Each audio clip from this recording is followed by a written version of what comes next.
মা দাঁড়াও, তোমরা মেয়েরা কেন আগে এসেছো? প্রথমে তো আমার বেটাই আসবে। বেটা তুমি আসছো, এই তাড়াতাড়ি সরে যাও।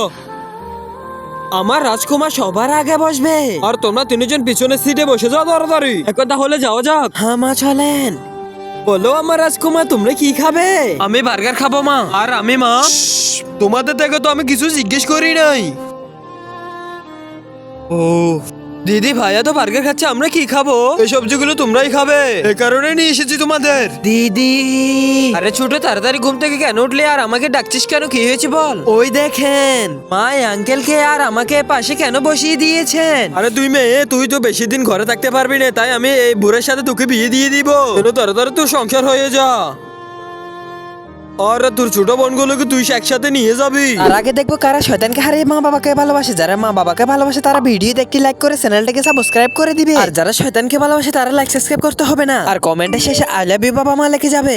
মা এমন কেন করছেন? কারণ আমার বেটা যা করতে পারবে তুমি তা করতে পারবে না। তাড়াতাড়ি ঘর থেকে বেরিয়ে যা মা, তোর আর একটা কথা শুনতে পারবো না।